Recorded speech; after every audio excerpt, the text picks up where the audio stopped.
the worry is sometimes in our life, it's always useless and always unhealthy.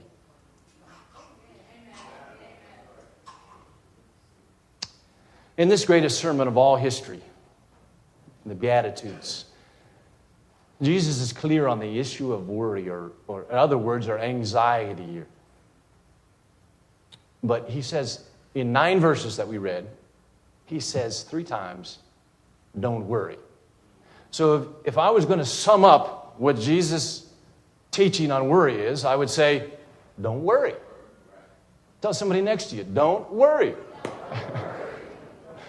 Easier said than done, right?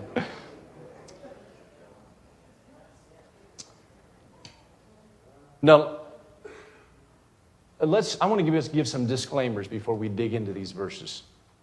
2 disclaimers here. One is we're going to understand what worry is. This morning we're going to understand a little more what worry is. And then we're going to understand the 2 tools that God's given us to weed out the worry. Okay? So some disclaimers first. And sometimes, when you look at what something is, it helps to understand what it's not. Well, worry is not, the word don't worry does not mean don't plan. Sometimes the old English word is take no thought for tomorrow. That's the way that's translated, don't worry, that I read now. Some versions translate it, take no thought for tomorrow. That means, no planning. Just take each day as it comes and don't no plan. But how many of you know that's not what Jesus meant? Was Jesus a man who planned? Look at his life. Did he not have a strategy to take over the world? Did he not outline a plan for his disciples after his death and resurrection? He gave them a plan all along and then kind of gave them the best of his plan, what he wanted them to remember during the days before he ascended to heaven. Wasn't it Jesus who taught his disciples, when you're going to build a high rise, you better count the cost before you do it? Is that not planning? Jesus believed in planning, taught planning. But the same Jesus who taught planning also taught don't worry. The word in Greek that's translated don't worry or take no thought means to worry anxiously. It's anxiety over the outcome of things. It's letting the mind dwell on troubles. Okay? Letting the mind dwell on troubles is what we're talking about. There's a word picture that goes along with that word.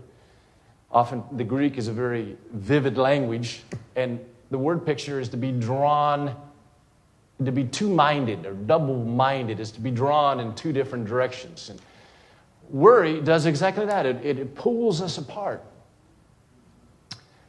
Our mind is torn between the real and the possible, between the immediate and the potential. And the man who worries, he's trying to fight a battle in 2 different directions. I need a couple brothers here just to help me with this. Give me a couple here. Or somebody over here. I got 2, all right. Okay, so the man is worrying. He's dealing with, we got 3, man. Man, I think maybe I better worry. So he's dealing with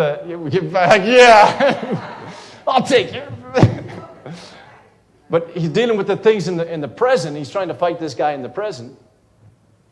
But he's also looking to the future, and he's trying to fight these bums here. So he's going like, come on, fight me here. But then there's guys fighting me from behind. Come here. Take it, be hitting me. Wait. Now, I think maybe Pastor Rice could handle these guys because no. But you're fighting this guy, and then this guy is holding you, Come on.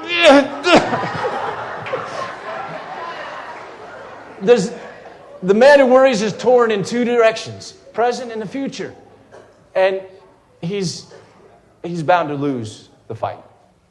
Thanks, guys. I'm glad you're on my team and not against me.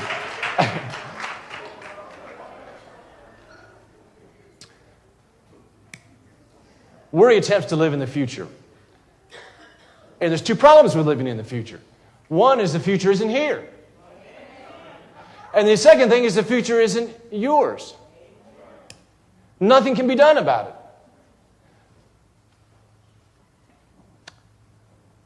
But not to worry doesn't mean not planning, okay? The second disclaimer, don't worry does not mean don't be concerned. Wouldn't you say there are some things that we ought to be concerned about? Yes. I think so. There is some things. But there's a difference between realistic concern and restless anxiety. What's the difference? Concern focuses on the present. Okay?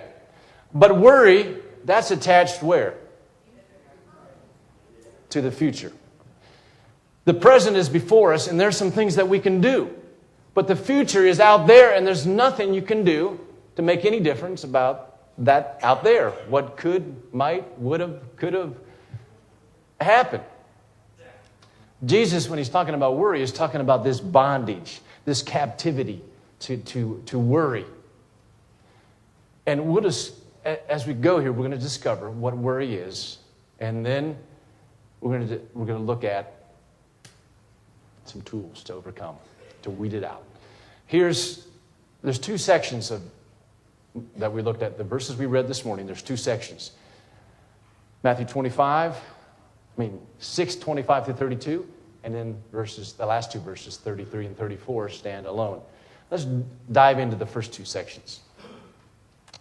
I want to give you 5 arguments against worry. 5 reasons why you should not, and I should not worry. And this is from Jesus' teaching.